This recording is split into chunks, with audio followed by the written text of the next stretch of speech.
Esse é o meu? É. Agora é meu.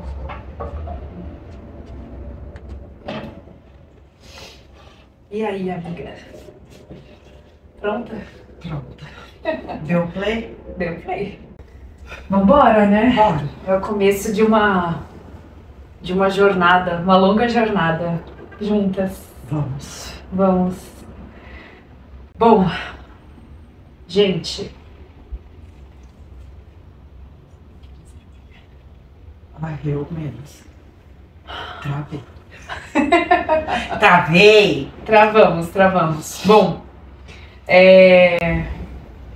vamos começar esse novo podcast, né? Sim. Juntas, duas vozes e um ponto. O que significa esse nome, amiga? O que eu penso é que nós temos duas vozes diferentes, somos de gerações diferentes, temos vivências muito diferentes, mas a gente tem um ponto em comum que é inabalável. É isso. Temos histórias completamente diferentes, viemos de ambientes diferentes, Sim. criação diferente, mas existe uma coisa que une muito forte, e não é só entre nós duas, né? Eu acho que isso é um ponto muito forte que o judaísmo tem. Sim. É unir as pessoas por uma única causa. Independente do que está acontecendo do outro lado do mundo, se tem um judeu sofrendo, a gente vai sofrer também. Exato. Esse um ponto, ele não é só nosso. É esse um ponto com vocês também. É esse ponto em comum. É essa alma judaica, é essa dor coletiva que eu entendo que ela se alastrou. E de uma forma que, pelo menos, eu desconhecia.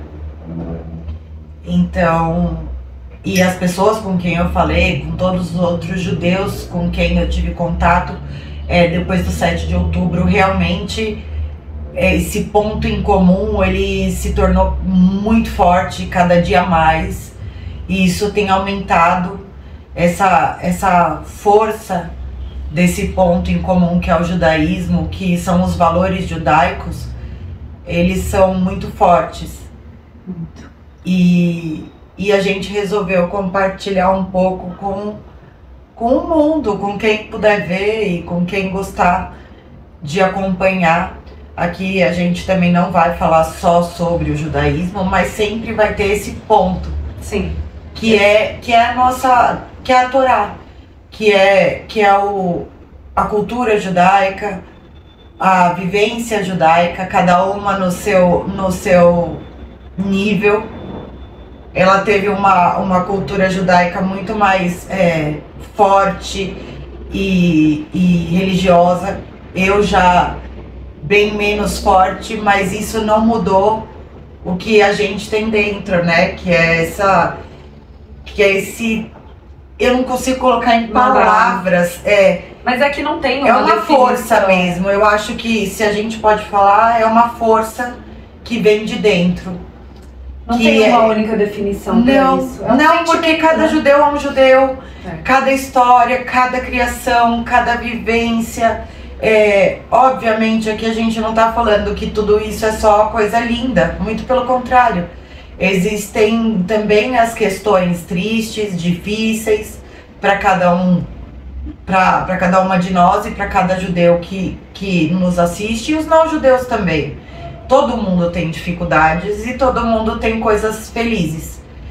E só que desde 7 de outubro, essa tristeza, eu posso dizer por mim, assim, é uma raiva que também é muito grande da gente estar vendo coisas acontecerem hoje que remetem ao que os nossos avós sofreram. Eu, particularmente, meus avós vieram da Polônia, fugidos da guerra, então reviver o que eles passaram lá, de uma forma ou de outra, hoje a gente tem mais voz, naquela época eles não tinham, e isso também, por isso as duas vozes aqui. Sim. Porque hoje a gente pode fazer. Eu acho que esse novo projeto é uma visão, assim, é um toque que a gente quer deixar pro mundo, independente da quantidade de pessoas que vão assistir isso.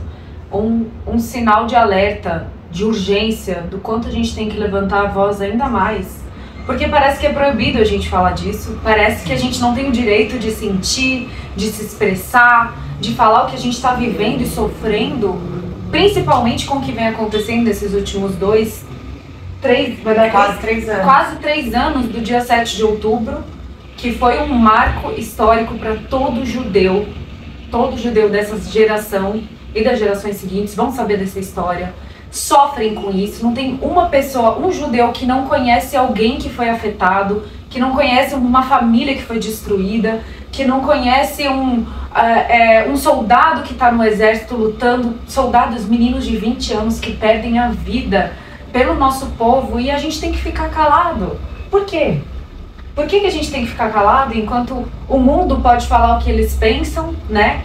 E nós temos o nosso lado da moeda.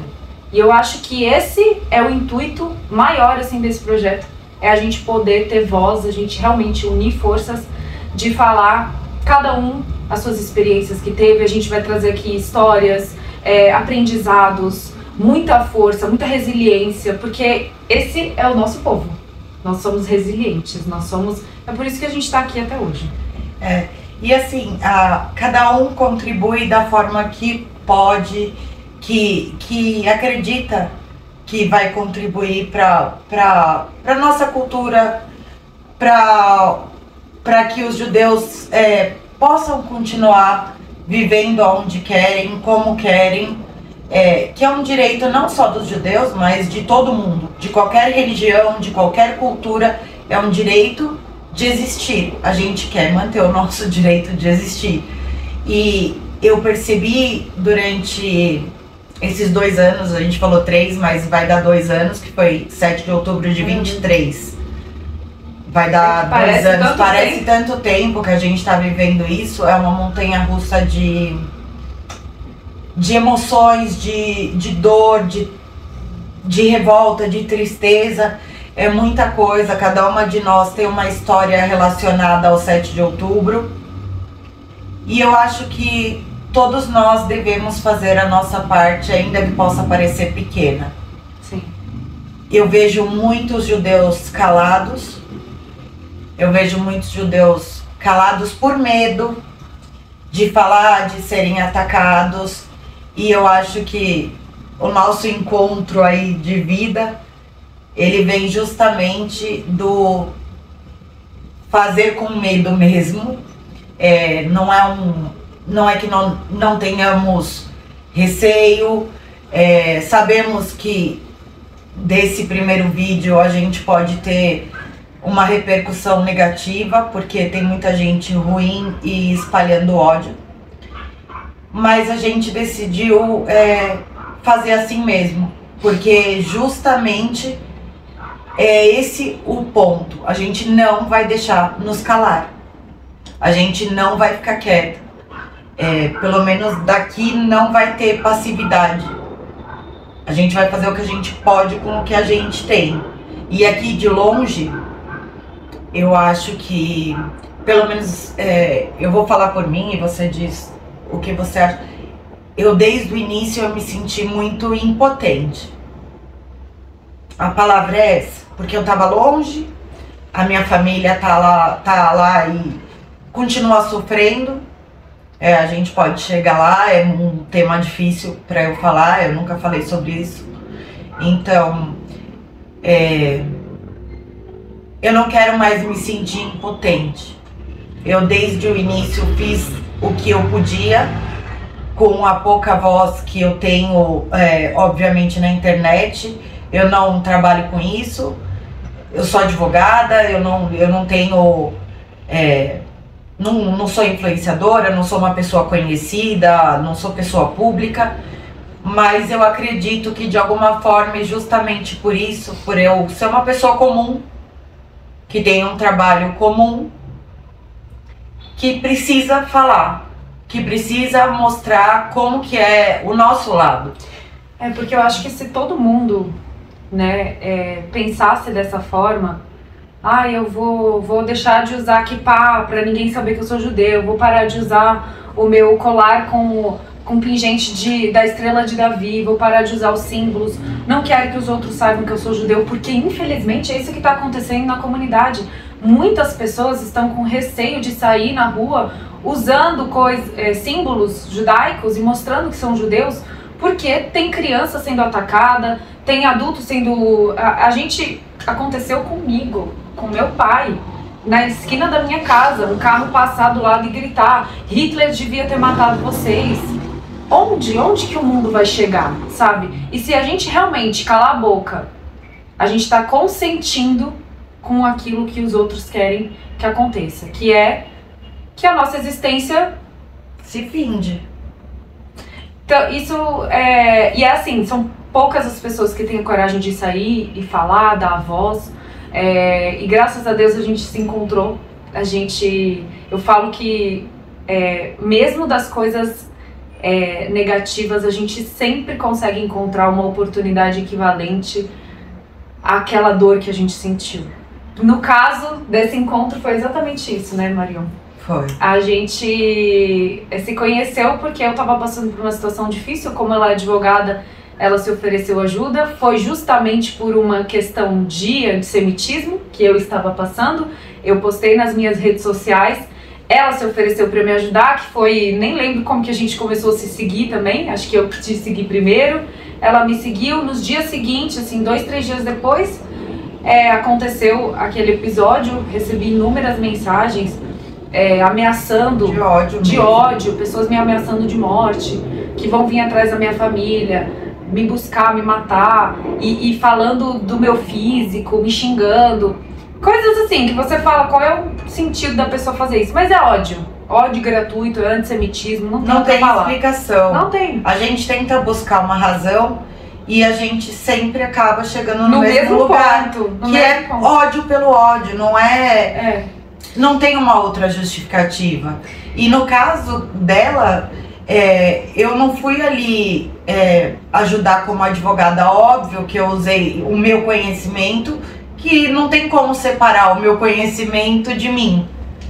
Mas eu fui ajudar como uma mulher judia, vendo outra mulher judia sendo atacada. Ali eu não estava como a doutora Marion, a advogada, seja como queiram chamar.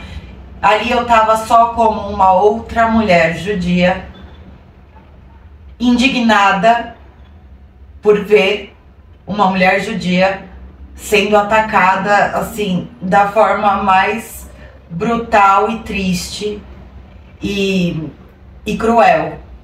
E eu acho que a maior resposta para tudo isso é o que a gente está fazendo aqui. Exato. Porque a gente fez do limão uma limonada. A gente fez caipirinha. Caipirinha. No meu caso, eu faço caipirinha. Caipirinha mesmo, literalmente. É isso, e a vida é sobre isso. Porque se a gente ficar se afundando nos problemas, não vou chegar em lugar nenhum. Eu conheci ela, graças a Deus, foi uma luz na minha vida. A gente virou super amigas, próximas. Criamos esse projeto que eu tenho certeza que vai repercutir, pode mudar vidas, pode trazer informação para muita gente que não sabe. Pode encorajar, eu acho que, sim, pelo menos para mim, a ideia inicial, ela é toda no sentido de vamos usar a nossa voz. Vamos incentivar outras pessoas a soltarem as suas vozes. Nós somos uma minoria mundial, mas eu acho que as pessoas que nos odeiam, elas de alguma forma são uma minoria ainda menor. É redundante isso, mas eu digo, eles são essas pessoas odiadoras, esses terroristas, essas pessoas realmente cruéis, eu não acredito que elas sejam uma maioria. Não. É uma minoria muito barulhenta. Acontece que se a maioria se cala perante essa minoria, eles ganham força. Eles ganham força. E a minha ideia é, primeiro, incentivar a todo judeu, toda mulher judia, todo homem judeu, todo adolescente, criança, de alguma forma, que a gente não se cale, porque infelizmente conseguiram calar os nossos antepassados. E a gente sabe aonde chegou. E a Débora, mais do que ninguém, pode falar agora, ela acabou de voltar de uma viagem para o leste europeu. ela passou pelos campos de concentração da Polônia, onde as mortes foram em massa, assim, muito, muito grandes. E ela consegue dizer o que ela sentiu, eu tô até emocionada. Não, é porque você falando assim, enfim, toda vez que eu lembro, é muito recente, na verdade. Eu tenho 3 semanas que eu voltei dessa viagem. E eu lembro, começa a me dar taquicardia, assim, de lembrar da cena, de tudo que eu vi. É muito forte. As pessoas não têm noção do que os nossos antepassados passaram na Segunda Guerra Mundial, no Holocausto. Por mais que a gente escuta histórias, a gente pode ver filme, a gente pode ler livro, a gente pode escutar os nossos avós contando, o que seja, a gente não tem noção do que essas pessoas passaram. É, assim, inacreditável. Quando eu estava lá vendo aquela montanha de cinzas, de corpos que até hoje não se desfizeram, era uma montanha de cinzas, gente, que existe até hoje. Eu parei pra olhar aquilo, eu fiquei paralisada. E eu falava pra mim mesma, eu mandava mensagem pro meu próprio cérebro, eu falava: você não tá vendo isso? Não é possível, não é possível, não é possível.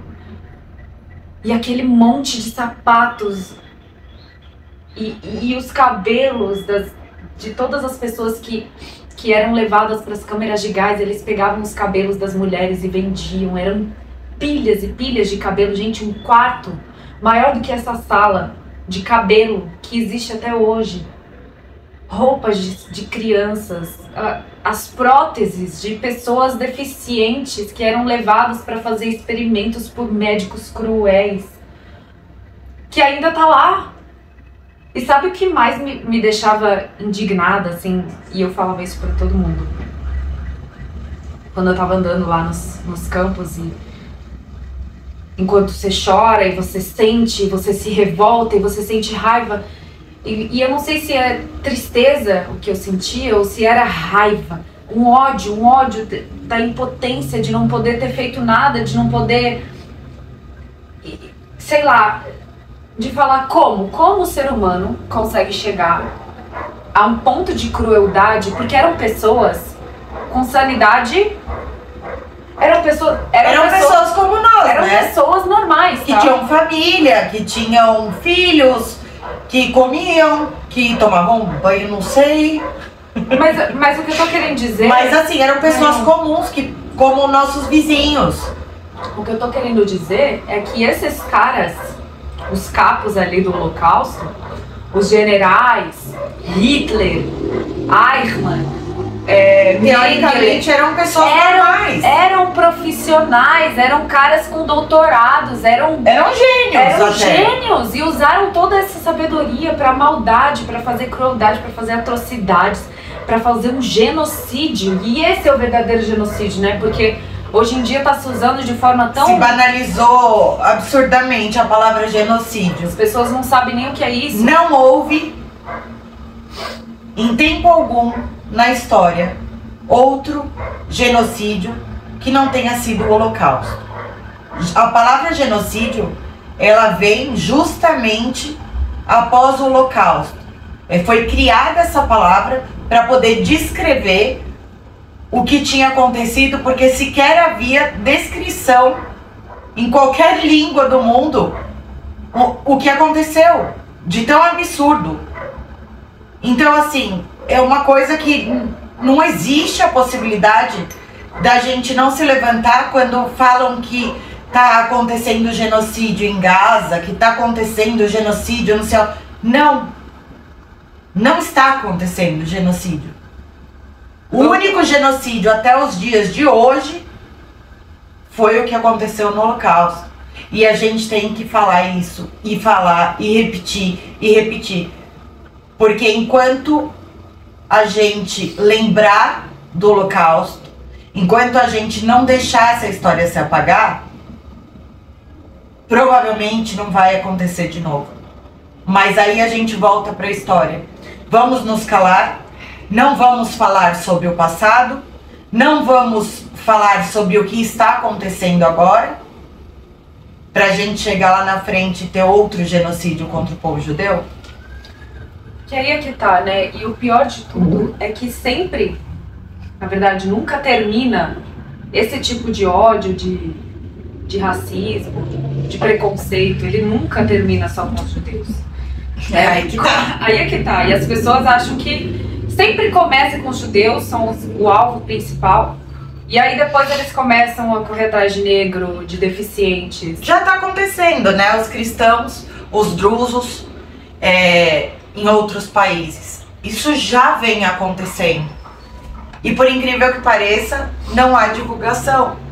O único país com força e poder para ajudar, que se manifestou e ajudou os drusos, por exemplo, foi Israel.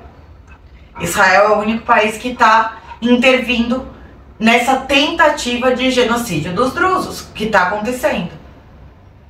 Então, justamente por isso, o povo de Israel, eu acho que hoje em dia tem muitos judeus nascidos lá, mas lá atrás, quando Israel foi constituído, a maioria veio de outros lugares. A gente não tinha o nosso lugar.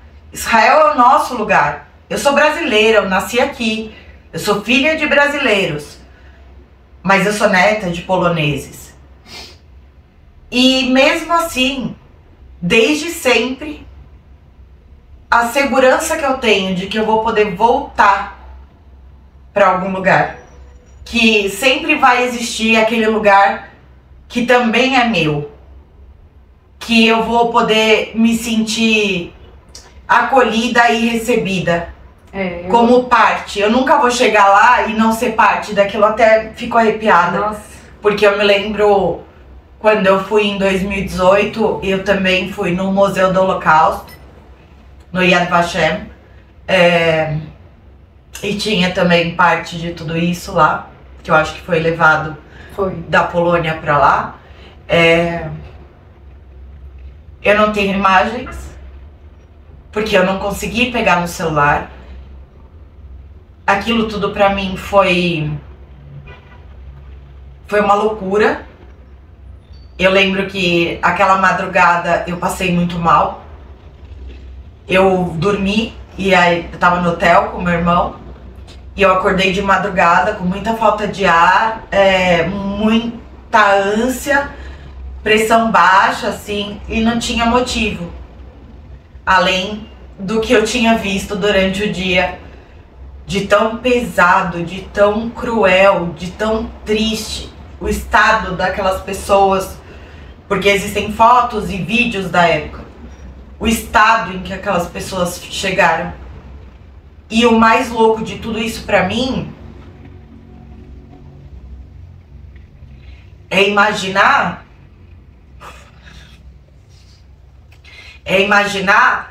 que há menos de 2 anos atrás nós tivemos reféns saindo quase que na mesma situação de todos aqueles outros judeus do Holocausto, e o mundo não se chocou.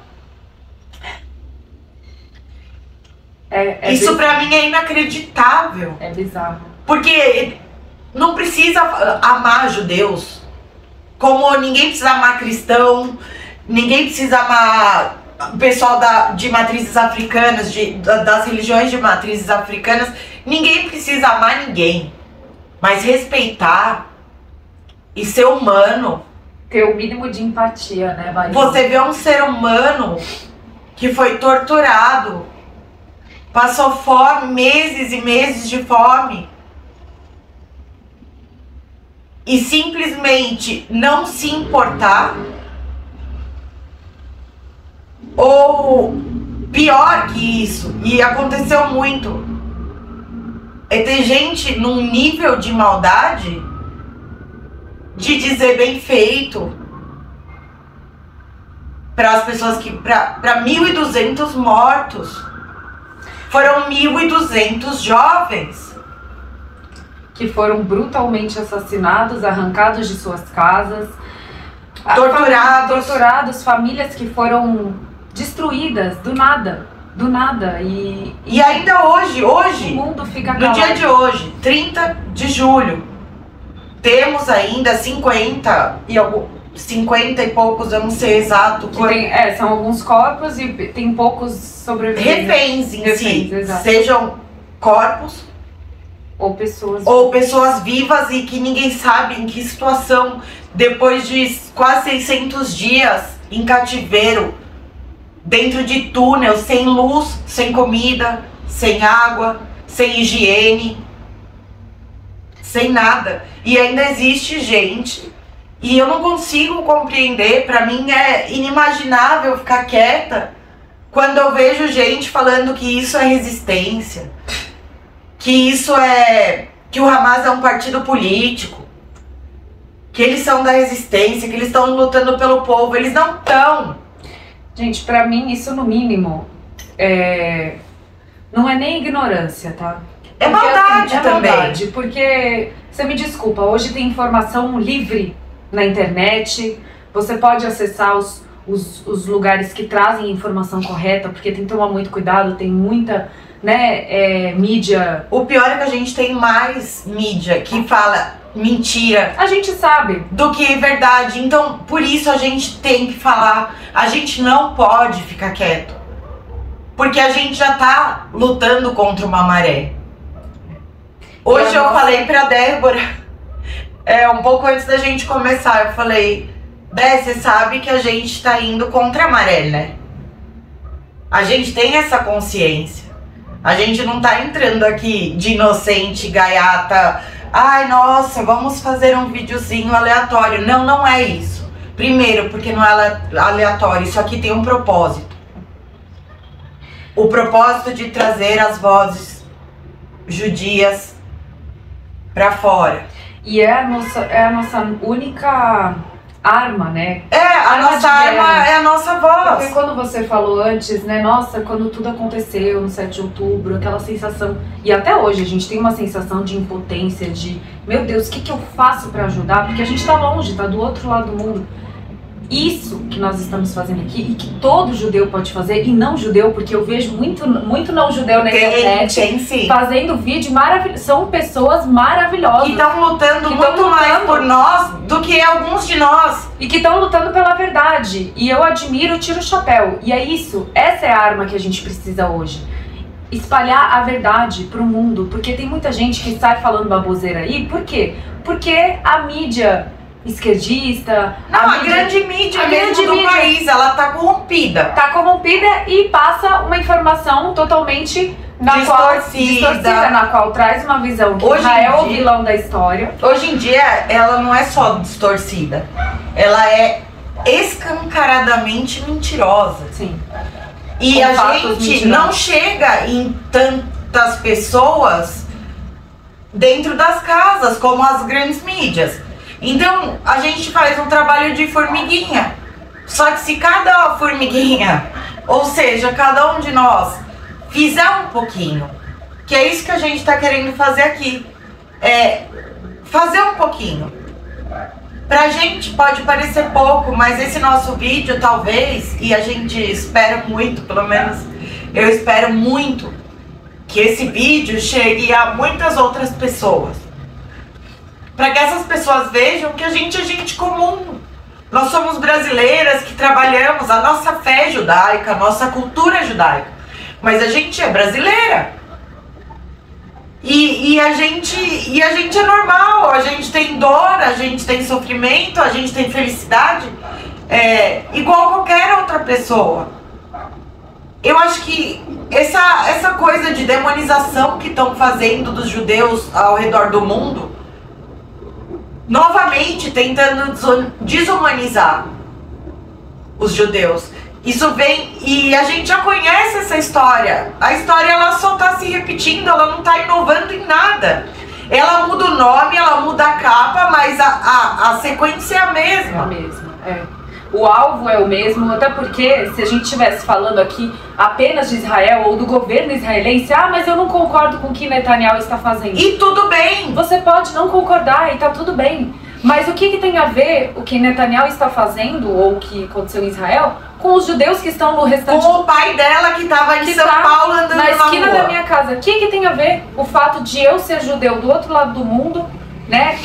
Então, a gente percebe que o problema aqui, ele é um único núcleo, o antissemitismo. Sim, que muitas pessoas têm medo de colocar nome ao boi, porque pra mim é antissemitismo. Sempre foi. Eu falo que assim, não existe justificativa plausível para o que aconteceu. Não, o Hamas não é uma resistência. O Hamas é um grupo terrorista que exterminou pessoas, invadiu um país, exterminou muitas pessoas, estuprou mulheres, matou bebês, queimou pessoas vivas. Isso, em hipótese alguma, em lugar nenhum do mundo, pode ser considerado resistência política, seja o nome que essas pessoas queiram dar. O nome disso é terror, é terrorismo. E não tem como usar outro nome. Não deixem, judeus e não judeus, é um pedido que a gente faz. Não deixem esse tipo de ideia ser propagada do seu lado. Muito menos justificar o que é injustificável, relativizar o que não dá para relativizar. Não tem como você separar, colocar dois pesos, duas medidas. Gente, o povo israelense está sofrendo até hoje. Não só o povo israelense, como qualquer judeu do mundo inteiro. Como eu falei antes, tantas famílias que foram destruídas, pessoas que têm parentes que estão lá. Eu tenho uma irmã que mora lá até hoje. Vocês não sabem o que é nos momentos que tem bomba. Ela tem crianças de 3, 4, 5 aninhos que tem que ficar levando pro bunker. No meio, na madrugada, as crianças estão tendo crises de pânico no meio da noite. Vocês sabem o que é crescer uma geração inteira com trauma, com medo de escutar um barulho na rua, de andar na rua e ter medo de ser esfaqueado, porque tá acontecendo um monte de atentados que isso também ninguém fala. A mídia brasileira não mostra. E não é só agora. Não. Desde que Israel existe. Sempre foi. É atacado dia após dia. Não tem uma semana que não cai uma bomba aleatória lá. Só que o povo de Israel sabe se defender. E justamente por ser atacado a vida inteira, que tem um sistema de defesa adequado. Porque Israel, diferente de outros países, né, decidiu investir o dinheiro em proteção para a população e não para comprar mais bomba para matar os outros. O que eles estão fazendo lá não é genocídio como todo mundo está falando, e sim defesa, autodefesa pelo que eles sofreram até agora. Vocês lembram? Se vocês quiserem, a gente coloca aqui inclusive cenas do dia 7 de outubro, cenas do Holocausto, de tudo que aconteceu. As pessoas parecem que esquecem em um segundo, né? Aí não, aí Israel faz alguma coisa e eles já são culpados. Já são os vilões da história porque não pode mexer um dedo. Por que será que o mundo inteiro tem o olho, né, assim, para Israel e calcula cada passo que eles dão? Agora o cancelamento vem no primeiro vídeo.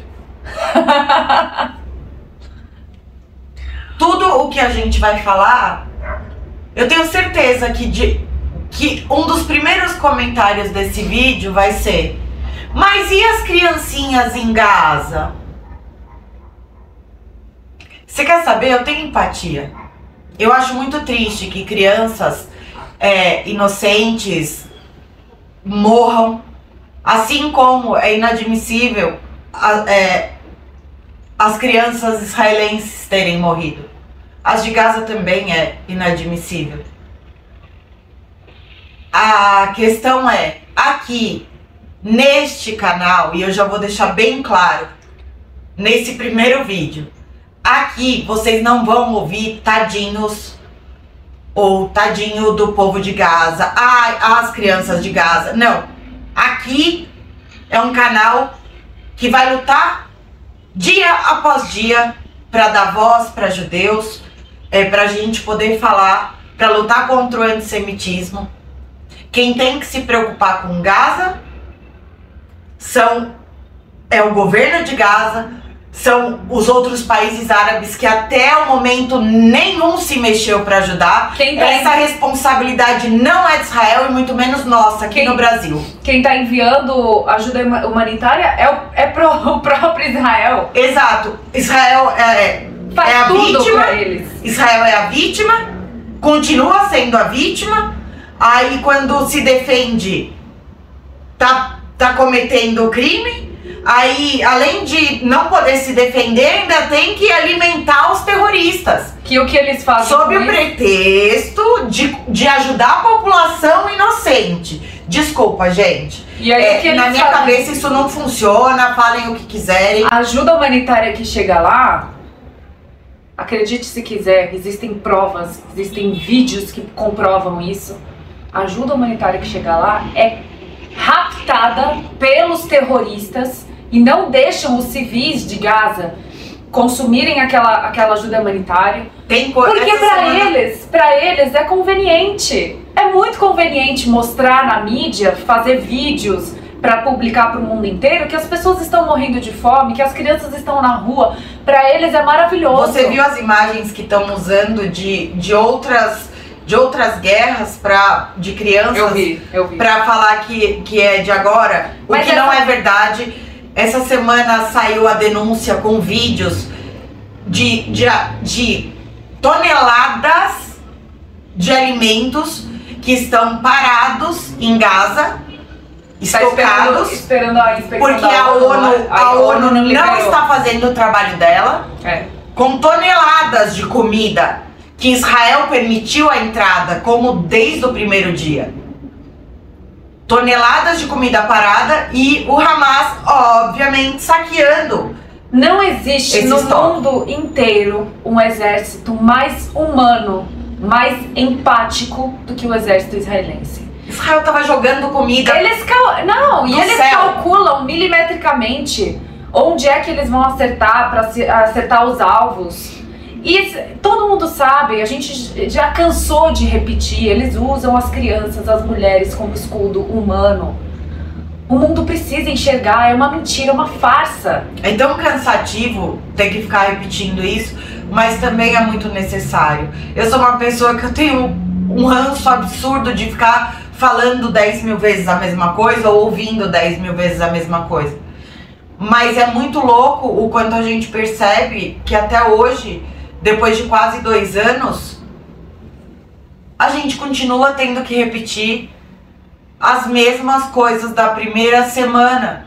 Porque enquanto a gente aqui, da nossa limitação de alcance, tá falando a verdade do que realmente acontece, gente, tanto eu quanto ela, a gente tem família lá. A minha família é do exército. Eu perdi uma prima em 7 de outubro. Ela estava no festival. Em quase 2 anos eu não falei sobre isso. Para preservar mesmo a minha saúde mental, para preservar a minha família, que apesar da minha família lá colocar nas redes sociais, falar, eles sofrem muito até hoje. Eu sofri muito porque ela foi sequestrada e depois assassinada junto com o namorado. 2 jovens, ela tinha 25 anos, o namorado eu acho que tinha a idade próxima da dela.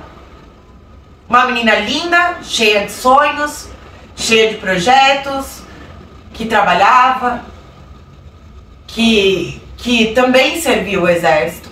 E ela só estava se divertindo com os amigos e com o namorado. E essa tragédia aconteceu. E isso me aproximou muito mais ainda da dor, porque eu me lembro dos traumas do meu avô que morou comigo. A gente dormia no mesmo quarto.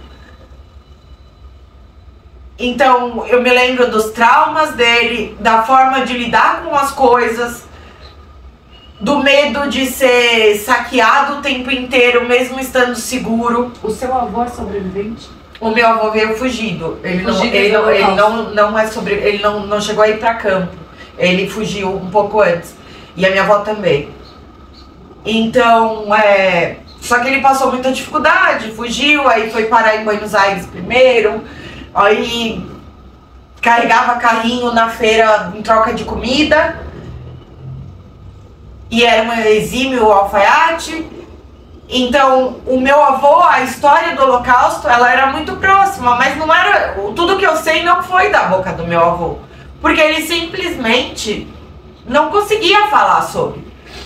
O que a grande maioria dos sobreviventes tem a mesma conduta, porque é tão traumático, é tão difícil, a gente não tem ideia do que eles passaram.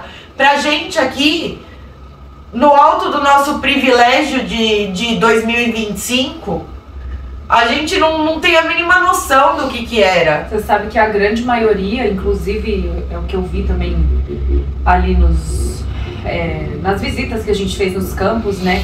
A grande maioria dos sobreviventes do Holocausto queimaram, né? Tudo que restou, documentos que eles tinham, tudo aquilo que vinculava eles com o passado, porque eles não queriam ter vínculo nenhum, lembrar de absolutamente nada do terror que eles viveram. Eles queriam, como se fosse resetar a vida e começar do zero. Não quero lembrar.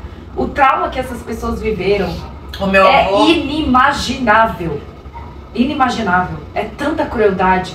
O meu avô, ele guardava a carteira com dinheiro dentro da fronha a vida inteira, com medo de que levassem qualquer coisa dele. Então, assim, o dinheirinho que ele tinha podia ser 10 reais, eu não sei, na época era cruzeiro, cruzado, nem lembro. Mas ele chegou na época do real também. O meu avô, ele dormia com a carteira dentro da fronha do travesseiro. Ele escondia as coisas, a carteira, e não era porque ele tinha sido roubado no Brasil. Com medo, né? Com medo, porque eles, no Holocausto, não foi só a morte, a tortura, a escravização. No Holocausto também, todos os judeus, os que tinham alguma coisa e os que não tinham, eles eram roubados. Tudo que eles tinham, joias, dinheiro, tudo que eles construíram na vida, aquelas pessoas, desde o mais rico ao judeu mais pobre, não importava, todo mundo era judeu e todo mundo ia pro mesmo buraco. Além da... E eles eram roubados, eles tentavam esconder na barba, assim, joias, no dente. Tinha gente que engolia joias, inclusive. Engoliam pra poder levar alguma coisa e não entregar pros nazistas. Eu acho que o mais cruel de tudo no Holocausto, Marion, agora você falando assim, me veio de novo cenas, era todo o esquema milimetricamente calculado para fazer com que eles se sentissem o mais humilhado possível. Parecia assim, era como se fosse um projeto de vida deles, né, do sistema nazista. Não era só matar. Não era só matar.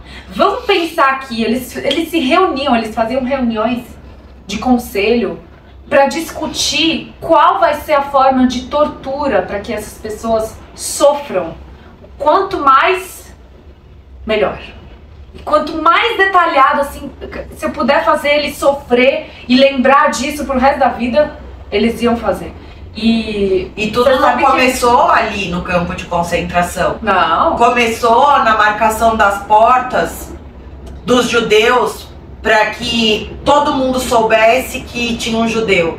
Começou lá muito antes nos comércios marcar as portas que eram de judeus, porque as pessoas não podiam ir comprar nas coisas de judeus. Então eles foram tirando toda a dignidade. Eles tiraram o trabalho, eles tiraram a casa, o respeito, a honra, tudo.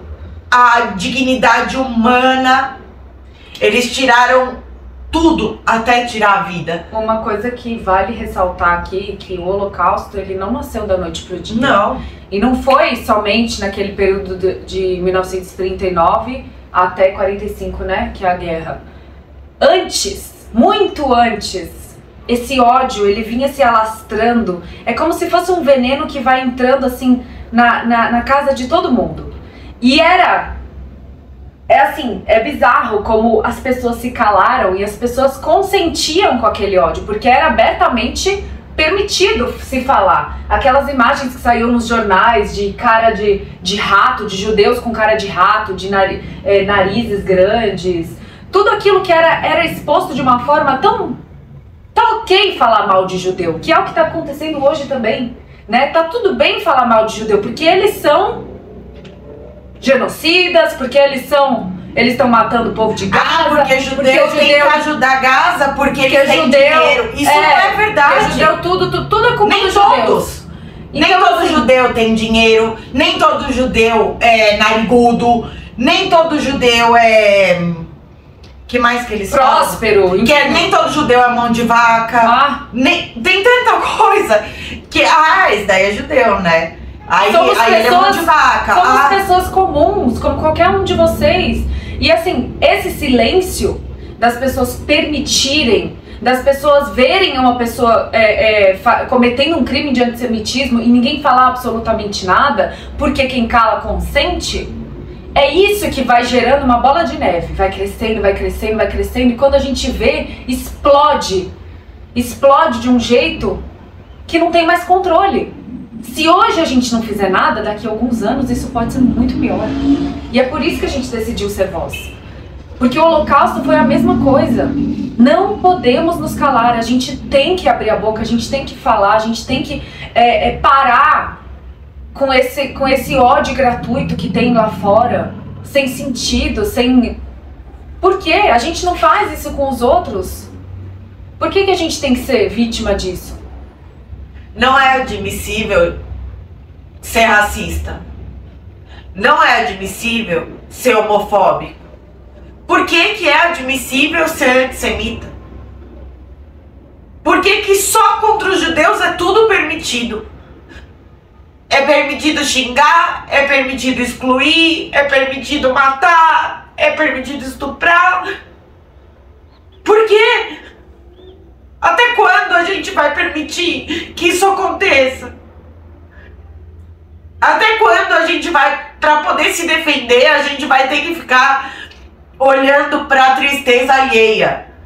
A gente é o único povo que não tem o direito de sofrer as suas dores sem ter a obrigação de ajudar o outro. A gente é o único povo que é xingado e que há uma justificativa para aquilo. Até quando? E eu acho que o mais... assim, uma pergunta que eu quero levantar aqui, até para você levar para casa e... Você consegue pegar? Para as pessoas se perguntarem, Marion, será que as pessoas aprenderam com a história do Holocausto? Será que as pessoas aprenderam com a dor que a gente sofreu lá atrás? E eu hoje posso dizer que não. Eu acredito que nem parte dos judeus aprenderam. Porque é essa parte que tá calada. É essa parte que não tá fazendo absolutamente nada. E o pior e mais triste, existem judeus antissemitas. Nossa, isso pra mim é que abominável. Que lutam contra o próprio povo. Abominável. Isso nem fazem parte do judaísmo. Pra mim é pior, pior do que terrorista. Porque um judeu que não apoia outro judeu, que existe por aí. É uma minoria muito, muito pequena. Mas existe. Mas eu dou graças a Deus que eu não conheço, não quero nem contar. O pior é que tem gente que tem voz. Não. Tem voz na internet, na televisão. E gente, o Lula tira foto com eles. Pois é. Mas enfim. O presidente desse país é antissemita. Diz que os judeus são vitimistas. Vitimistas. É assim, É o cúmulo do absurdo. Tem que parar com esse vitimismo de antissemitismo. Vocês lembram dessa frase que ele falou? Ah, eu lembro, porque eu fiquei tão revoltada que eu fiz até um vídeo pro Instagram longo. Porque agora o homofóbico que sofre de homofobia, ele tá se vitimizando. O racista que sofreu algum crime... O racista e o homofóbico, não. Um negro que sofreu e um gay ou... Já tá trocando.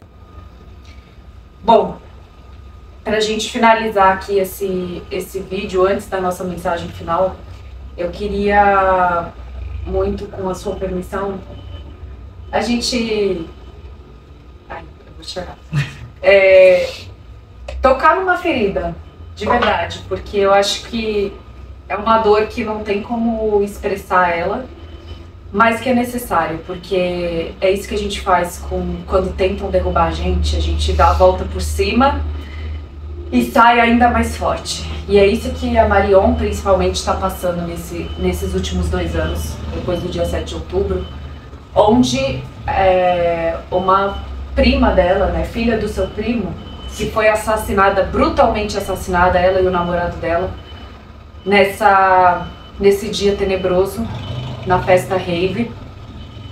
E eu queria que você compartilhasse um pouco sobre essa história, como foi, enfim, como isso abalou, né, a sua percepção sobre o judaísmo, sobre a humanidade.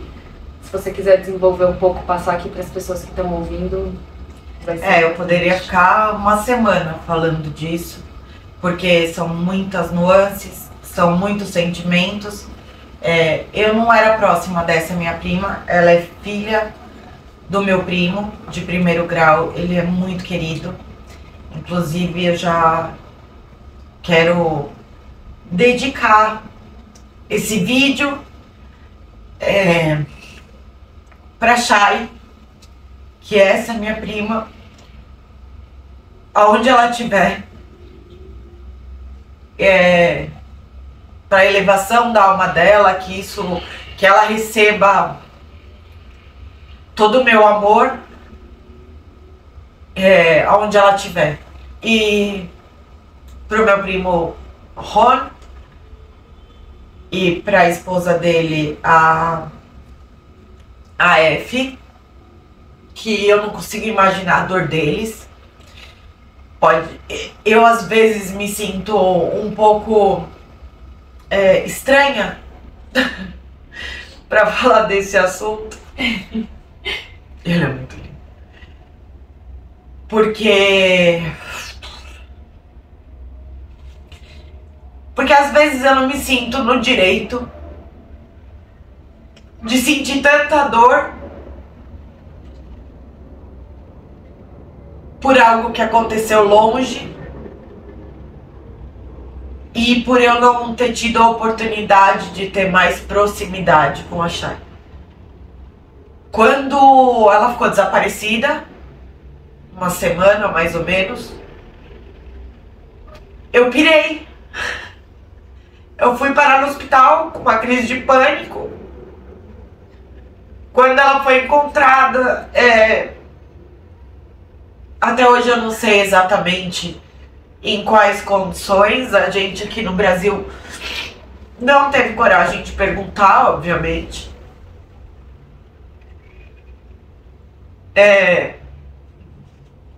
Até hoje eu não tinha falado sobre isso. Eu só conseguia repetir: eu não acredito que isso está acontecendo de novo.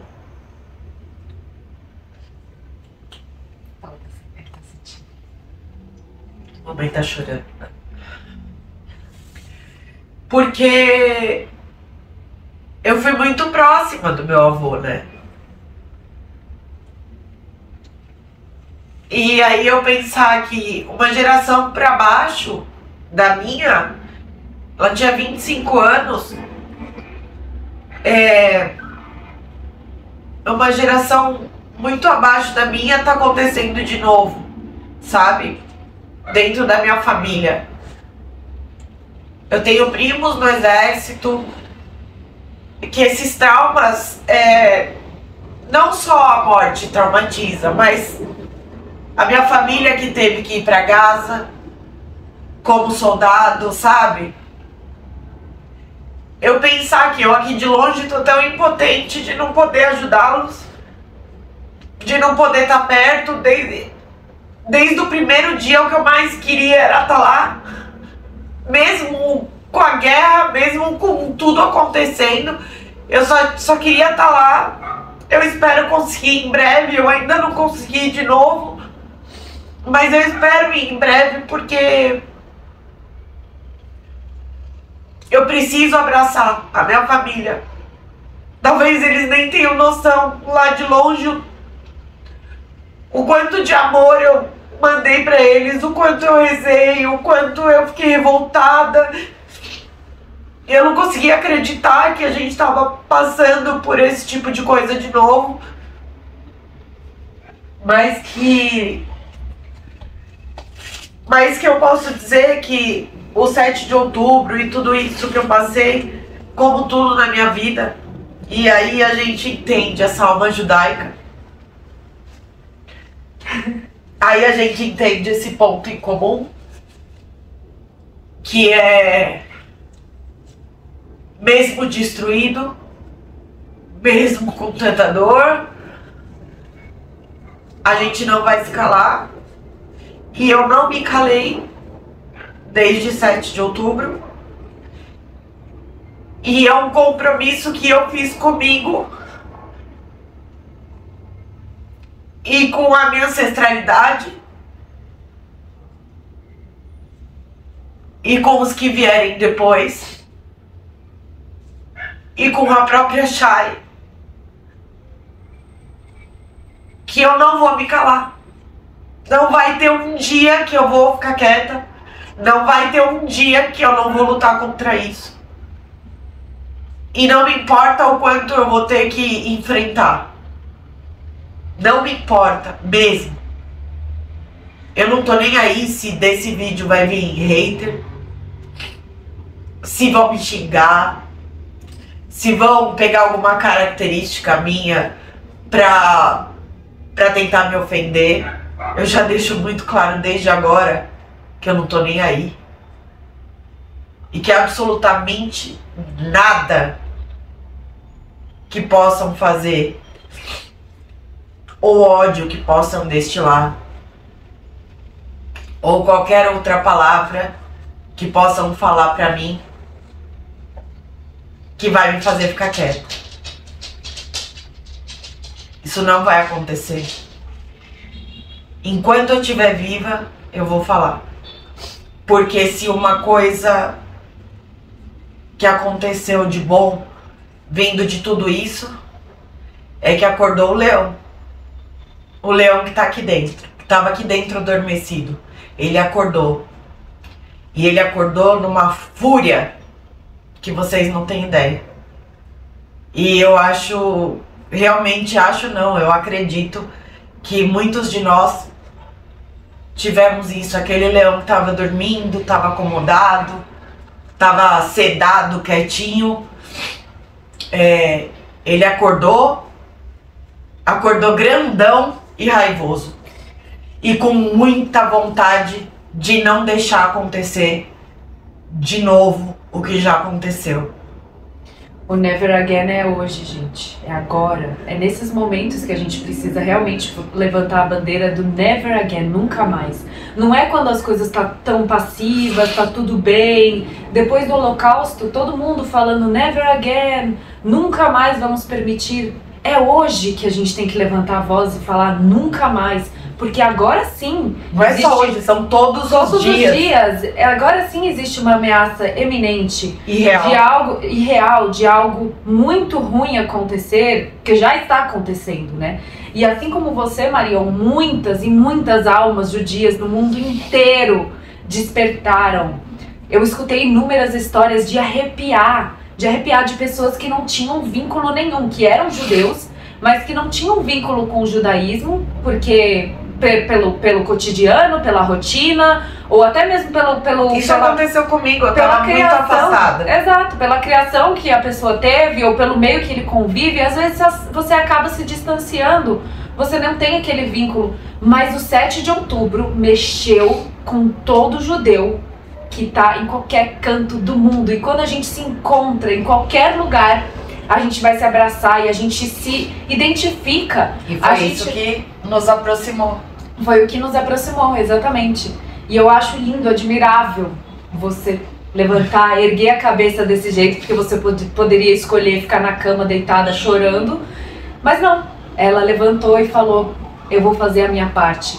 E essa é a ajuda que você pode fazer, que nós podemos fazer hoje pelo povo judeu, por Israel, porque eles acham, o mundo lá fora acha, que eles conseguem colocar a gente debaixo da terra e nos enterrar, mas eles não sabem, mal sabem eles que nós somos sementes que frutificam ainda mais. Então se alguém mexe com um judeu, mexeu com um judeu do mundo inteiro, e todo mundo vai levantar e vai defender aquele irmão que está sofrendo. E é isso que a gente vai continuar fazendo. A gente espera que vocês também possam ter essa força. A gente existe até hoje por conta disso. Por conta disso. Porque na hora que o bicho pega, a gente se levanta, dá as mãos e vai. E não importa qual a nacionalidade, não importa qual o posicionamento político, não importa. A gente deixa tudo de lado, porque a gente vai cuidar da gente, do nosso povo. A gente vai estar sempre junto. E assim como a gente também ajuda muitas vezes outras pessoas, outros povos, claro. Isso é uma característica da gente que faz com que a gente se destaque. Querendo ou não, é cultural nosso ajudar. Exato. E não só ajudar os judeus, a gente tem isso, a gente ajuda pessoas, e eu posso falar por mim que olha, vou te falar, até queria ajudar menos. Então se eu ajudo qualquer pessoa, não vai ser um irmão meu que eu vou deixar de ajudar e de estender a mão, seja quando e onde for. E meu compromisso, e acredito que o da Débora também, eu vou falar por nós, é esse. É não deixar a mentira se propagar sem que a verdade dê o ar da graça. Eu acho que é isso. Assim, a gente vai. E não custa nada. Você que não... A gente decidiu criar isso por uma necessidade nossa. Mas você pode apenas compartilhar uma informação correta. Você pode compartilhar... e ajudar as pessoas que estão fazendo isso, as pessoas que estão colocando a cara a tapa, você pode ajudar. Então você curta as coisas das pessoas que você sabe que estão compartilhando informações reais, compartilha, manda para as pessoas, comenta, ajuda as pessoas. Não estou falando só da gente, eu estou falando de qualquer outra pessoa, judeu ou não, que esteja fazendo um serviço bacana de trazer informações reais e verdadeiras, de combate ao ódio, de combate ao antissemitismo, seja o major da IDF, ou seja a gente, ou seja um grupo de não-judeus, mas que desde o início tem sido muito combativo contra o ódio, contra o antissemitismo, defendendo o nosso povo. Então, vamos sempre, eu já faço isso e eu chamo todo mundo. Vamos compartilhar, vamos comentar, vamos curtir. Ajuda a gente também nesse nosso novo projeto. Compartilhem. Eu queria deixar uma mensagem final só por favor, pra gente encerrar aqui, né? Eu acho que às vezes a gente precisa de uma chacoalhada na vida para despertar. Cada um tem o seu momento e cada um tem algo externo que faz com que algo interno acabe se despertando e a gente se desabrocha de um jeito que, enfim, é aquela coisa. Às vezes de coisas ruins saem as melhores coisas. E uma característica que eu acho, assim, admirável do povo judeu é a positividade, a alegria que a gente tem, né, de viver. Eu estive em Israel no começo do ano, que eu fui fazer uma semaninha de trabalho voluntário pelo projeto do Taglit. Foi maravilhoso. E eu via as pessoas, assim, na rua. Eu peguei justo aquela época quando começaram a soltar alguns reféns. Gente, eu tava no meio da feira, no Shuk, em Tel Aviv, e do nada, eu escutei as pessoas falando uma pra outra: amanhã vão sair as primeiras 3 reféns que vão ser liberadas, que eram 3 soldadas, né? Do nada, começou a tocar música na feira inteira, todo mundo começou a dançar junto, se abraçar, e aquela alegria, você fala: meu Deus, esse país tá em guerra ou que é isso, né? Porque todo mundo dançando junto, se abraçando. Eu nem conhecia aquelas pessoas e eu tava abraçando todo mundo lá, todo mundo chorando de alegria. E essa união, essa alegria e essa perspectiva positiva é o que salva a gente, é o que mantém a gente firmes até hoje. Existe uma menção importante, inclusive no livro do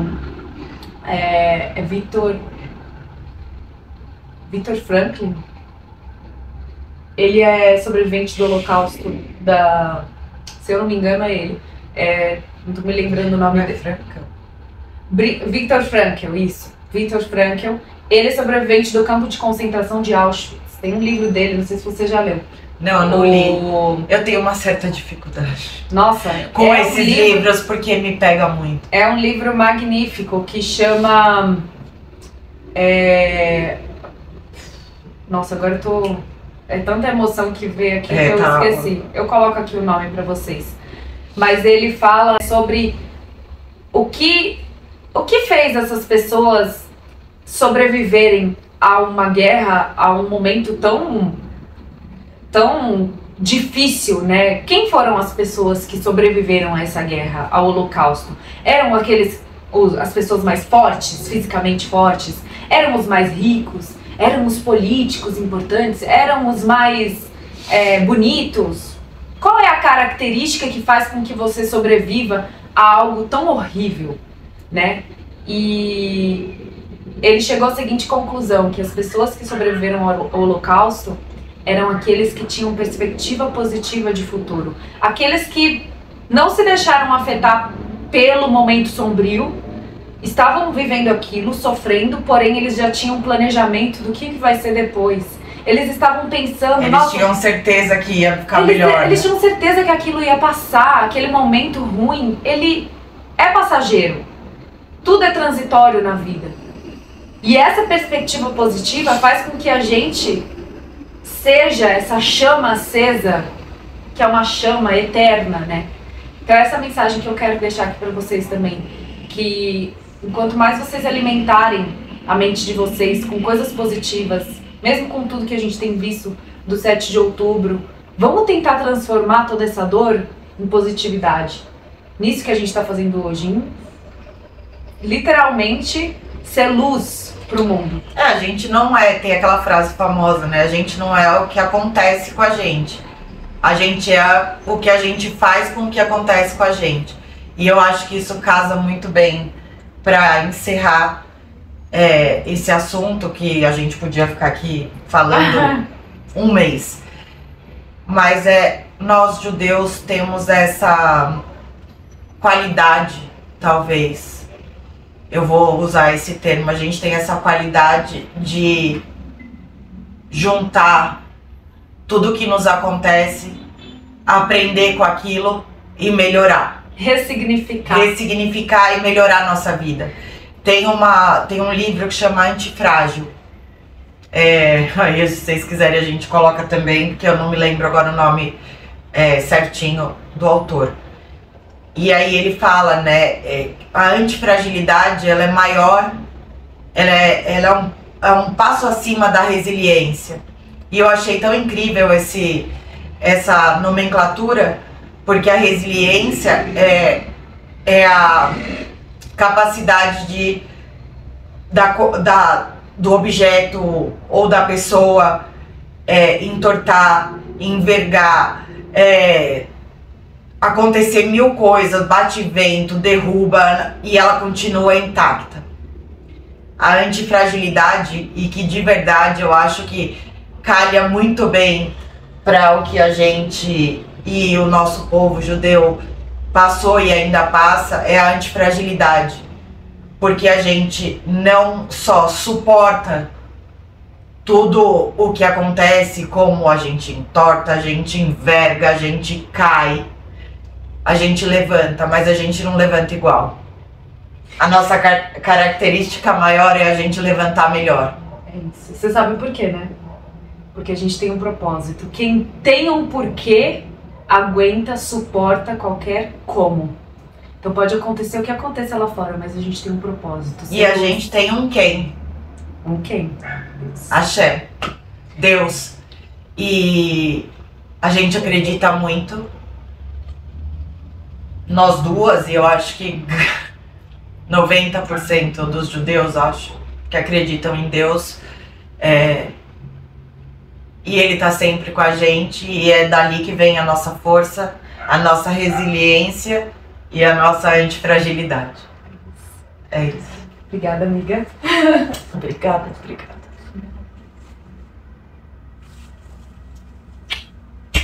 Até a próxima.